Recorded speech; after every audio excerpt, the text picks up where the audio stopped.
Agentic response, जैसे कि आपके पास लैंग चेन है या अभी लैंग ग्राफ है। तो मैं आपके सामने ना एक छोटी सी एक एग्जांपल रखना चाहता हूँ, जो कि मैंने रिसेंटली अपने पास एक एजेंट पर क्रिएट किया है। तो other than exposing the key out to you, मैं आपके सामने क्विक एक स्क्रीन शेयर करना चाहता हूँ, ताकि 5 मिनट में आपको मैं एक इंट्रोडक्शन दे दूँ। And that all introduction is all about how you do the same thing in LangChain. So अगर आपको मेरी स्क्रीन नजर आ जाए तो बता दीजिएगा प्लीज। जी जी जी।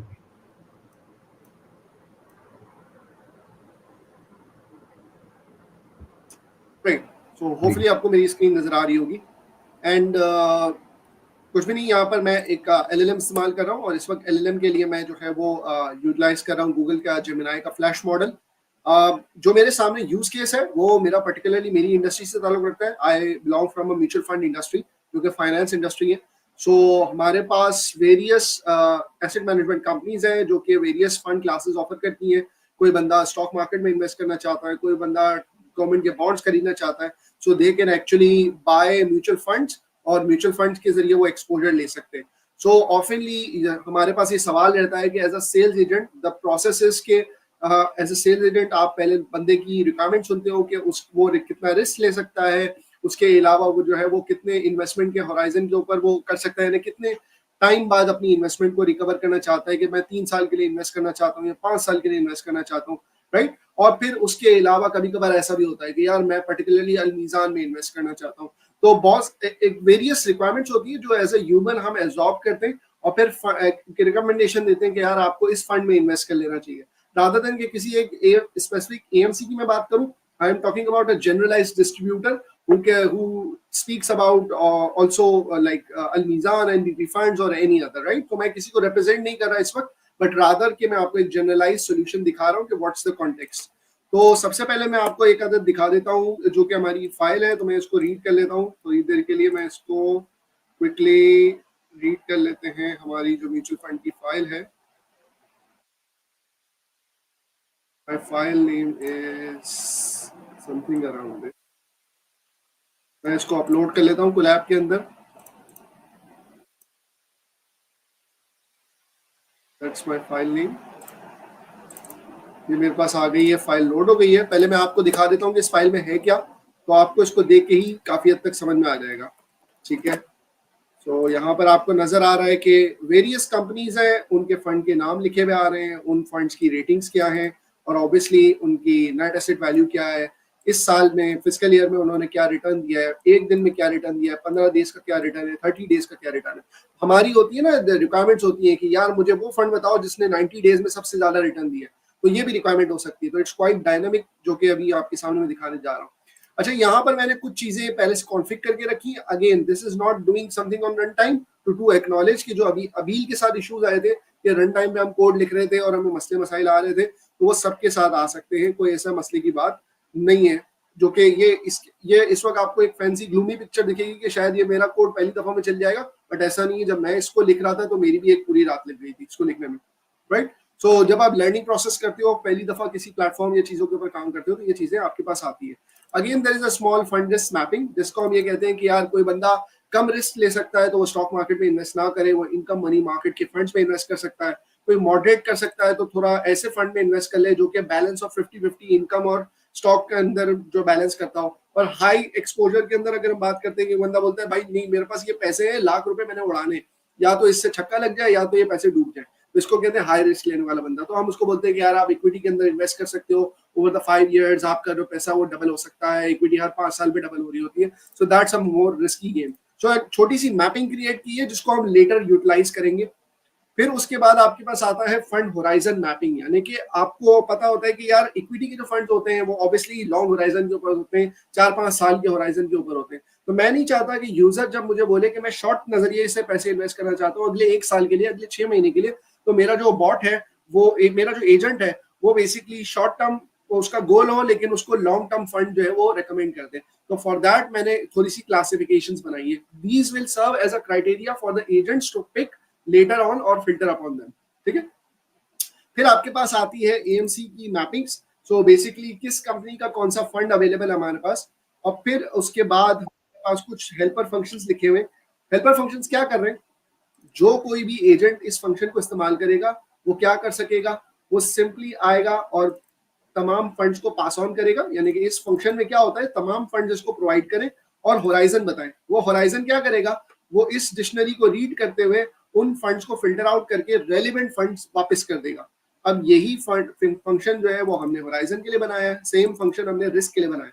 यानी कि अगर मैं सारे फंड्स उठा लूं इंडस्ट्री के और अपना रिस्क बता दूं तो वो उसमें से फिल्टर आउट करके दे देगा वो जो कि मेरे रिस्क स्ट्रेटजी से अलाइन होता है, राइट। सो ये फंक्शन क्या करता है आपको काफी तक समझ में आ गया। And same goes for the AMC, यानी कि अगर मैं सारे फंड्स दे दूं लेकिन मेरे यूजर की अगर प्रेफरेंस है कि फॉर एग्जांपल आप मुझे एनबीबी फंड से दो या अल मीजान से दो, तो उसकी बेसिस पे स्पेसिफिक फंड्स को लाके देगा। लेकिन इस बार हम रिस्क और उसकी बात नहीं कर रहे। लेकिन अब जब हम ये मास्टर फंक्शन की बात करते हैं तो ये मास्टर फंक्शन तीनों क्राइटेरियाज को मिला देता है। यानी कि जब इसको फंड्स देंगे तो ये मास्टर फंक्शन अपने अंदर ये सारे फंक्शंस को कंज्यूम कर रहा होता है और हमारा एजेंट इस मास्टर फंक्शन को जो है वो तमाम क्राइटेरियाज लिस्ट डाउन करके इस पैरामीटर्स पास कर देगा। सो ये अपने अंदर से एक इन्वोक करेगा, एज अ टूल इस्तेमाल हो रहा होगा, राइट। फिर उसके बाद लैंग चेन के हमने एक फंक्शन लिखा है, जैसे कि अबील ने अपने पास एजेंट्स लिखे थे इसी तरीके से हमने भी एजेंट्स लिखे। यहाँ पे सबसे पहला रिस्क एजेंट है। ये वो एजेंट है जो कि यूजर के रिस्क को समझता है और उसकी बेसिस पे relevant risk category amongst them, यानी कि जो कि हमने यहाँ पे मार्क किए कि आइदर लो, मॉडरेट या हाई, इनमें से वो क्लासिफाई करके आगे पास ऑन कर देगा मास्टर एजेंट को कि भाई मैं ये समझता हूँ ये हाई रिस्क इन्वेस्टर है, राइट। इसी तरीके से हमारे पास सेकंड, अच्छा इसके अंदर लिखा हुआ क्या है वो आपको काफी हद तक समझ में आ जाएगा अगर स्क्रीन पे आप नोटिस करो तो ये एक्सट्रैक्ट करता है, ये लैंग चेन के लिए बता रहा है कि ये एजेंट क्या करता है। अगेन यहाँ पे कुछ प्रॉम्प्टिंग इस्तेमाल हो रही है, प्रॉम्प्ट टेम्पलेटिंग इस्तेमाल हो रही है जो कि एक स्ट्रक्चर्ड आउटपुट में पास ऑन कर रही है। ऑब्वियसली एक एजेंट को दूसरे एजेंट से कम्युनिकेट करने के लिए रैंडम आउटपुट नहीं चाहिए होता। लेकिन जब भी कोई प्रोग्रामिंग में काम करते हैं तो आपके पास ना प्लग का कॉन्सेप्ट होता है। एक आपके पास जेसन आएगी, आप जेसन को रीड करेंगे, या आपके पास एक कनेक्शन का कॉन्सेप्ट होता है। तो इस तरीके से आपके पास फॉर्मेटेड आउटपुट होगा जो कि अगला एजेंट समझ सकता है या कोई फंक्शन कंज्यूम कर सकता है। इसी के तरीके से एक सेकंड होराइजन एजेंट बनाया गया है जहां पर आपको नजर आ रहा है कि वो एजेंट सिर्फ ये करेगा कि जब वो यूजर की क्वेरी सुनेगा तो यूजर की क्वेरी सुनने के बाद वो क्या करेगा, वो सिंपली ये काम करेगा कि भाई मुझे लगता है कि ये लॉन्ग टर्म इन्वेस्टर है या शॉर्ट टर्म इन्वेस्टर है। यानी कि इन दोनों कैटेगरीज में से डिटरमाइन करेगा कि ये शॉर्ट टर्म इन्वेस्टर है या लॉन्ग टर्म इन्वेस्टर है, राइट। तो ऑब्वियसली आगे से जाके मेरे फंड्स उसी हिसाब से फिल्टर हो जाएंगे। और फिर मेरे पास एक एएमसी एजेंट है जो कि ये डिटरमाइन करेगा कि यूजर ने अपना जो भी जुमला क्वेरी लिखी है क्या उसने उसके दरमियान कोई स्पेसिफिक फंड की प्रेफरेंस को बयान किया या नहीं किया, कि यार मैं एनबीबी फंड्स का चाहता हूँ या मैं अलमीजान का चाहता हूँ या यूबीएल के फंड्स में इन्वेस्ट करना चाहता हूँ, राइट। तो ये कंडीशनल है, राइट। अगर यूजर किसी, ये यहाँ पे ये बता रहा है कि अगर फॉर एग्जांपल यूजर किसी भी एएमसी को सेलेक्ट करता है तो उसके नेम को पास ऑन कर दो। अगर यूजर जो है वो किसी ऐसी एएमसी के नेम को सिलेक्ट करता है जो कि शायद एएमसी के हमारे बकेट में है ही नहीं, तो वहां पे फिर हम ये यूजर को रिटर्न कर देंगे कि भाई ऐसी कोई हमारे आपने चेंज करें अपना आउटकम क्योंकि हमारे पास कोई ऐसी एएमसी है नहीं। तो हम एक जनरलाइज फंड शॉप है, हमारे पास कस्टमर आएगा और बोलेगा कि यार आपने, फॉर एग्जांपल मैं एक क्रेजी एग्जांपल दे रहा हूँ कि किसी ब्रांड को बात करने के लिए नहीं समझा रहा हूँ। अब obviously Zahid Nihari is not like it's a restaurant, but अगर यूजर आता है कि मुझे इक्विटी के फंड रेकमेंड कर दो जाहिद की नियारी से, तो जाहिद की नियारी would be termed as an AMC and we cannot find that AMC in our AMC catalog, तो हम उसके अगेंस्ट में कोई भी आउटपुट नहीं देंगे। और फिर फाइनली आता है कि अगर यूजर ने अपने जुमले के अंदर कोई भी AMC का जिक्र नहीं किया। अब ये वाली जो चीज है ना, ये सारी is a power of large language model कि यूजर को पर्टिकुलर जुमला लिखने की जरूरत नहीं है। यूजर आए उर्दू में लिखे या फारसी में लिखे उससे कोई फर्क नहीं पड़ता, एलएलएम खुद अंडरस्टैंड करेगा और फिर उसके आगे राइट रिप्रेजेंटेशन को फॉरवर्ड करेगा, राइट। सो अगेन थोड़ा सा आगे जाते हैं कोड की तरफ और फिर आपको आर्किटेक्चर समझ में आएगा कि हमारे पास एक रिस्क एजेंट है, एक हमारे पास होराइजन एजेंट है और एक हमारे पास एएमसी एजेंट है। इन तीनों से जो हमें मशवरा मिलेगा वो मशवरा जाएगा सेल्स एजेंट के पास और सेल्स एजेंट उसकी बेसिस पे आप वो जो फंड्स मिलेंगे उनके बेसिस पे वो सारा एक्ट कर रहा होगा और उसको पैकेज करेगा एज अ आउटकम, राइट। तो आपको काफी हद तक ये चीज समझ में आ गई होगी। तो मैं यहाँ पे आपके लिए थोड़ी देर के लिए कोड चलाता हूँ ताकि आपको एक्चुअली समझ में आए कि किस तरीके से काम कर रहा है। ये भी आपको नजर आ गया। ये मैंने मैपिंग्स चला दी हैं। अगेन एजेंट्स मैंने यहाँ पे कमीशन कर दिए और यहाँ पर मैंने एजेंट को एक मेमोरी भी एलोकेट कर दी है अगेन। और ये वही जो चीज अबील के पास थी, यहाँ पे मैक्स इटरेशंस मौजूद है 5, यानी कि 5 दफा एजेंट आपस में एक दूसरे को कॉल कर सकते हैं, मशवरा कर सकते हैं, 5वीं दफा के बाद कंक्लूड करके फिर वो आगे बढ़ जाएंगे। ठीक है, अब यहाँ पे मैंने कुछ सैंपल क्वेरीज लगाई हैं। सबसे पहला मेरे पास जो आउटपुट है वो ये है कि I am a young professional with a high risk tolerance, यानी कि आपको पढ़ के नजर आ रहा है कि ये रिस्क ज्यादा लेना चाह रहा है, और कह रहा है मैं लॉन्ग टर्म इन्वेस्टमेंट होराइजन रखता हूँ, यानी कि मैं लंबे अरसे तक अपने पैसों को लगा के रख सकता हूँ। I am willing to take on risk for the potential of higher returns, I have strong belief in the potential and want to maximize my growth potential, यानी कि मैंने पैसा बनाना है, चाहे डूबे या कुछ हो, मैं हाई रिस्क ले रहा हूँ और मैंने बहुत अरसे बाद चाहिए। तो अगेन इसको पढ़ के नजर आ रहा है कि ये इक्विटी का इन्वेस्टर मेरा बन सकता है। तो मैं इसको चलाता हूँ और यहाँ पे यूटिलाइज कर लेता हूँ, और सिंपली यहाँ पर अब काम करते हैं कि हमने एक फंक्शन बनाया। ये फंक्शन क्या करता है, जो भी एलएलएम का आउटपुट है उसको वो अच्छे तरीके से फॉर्मेट करके यहाँ पे आपको नजर आता है। और सबसे पहले मैं यूजर की एक क्वेरी लेता हूँ, जो कि हमारी सबसे पहली वाली क्वेरी है। मैंने 0 इसलिए लिया है क्योंकि ऑब्वियसली ये जनरलाइज क्वेरी थी, हम ये वाली यूज करना चाह रहे हैं, तो इसका 0 एंड दिस इज 1। और यहाँ पर अब मैं इसको चला के आपको दिखाता हूँ।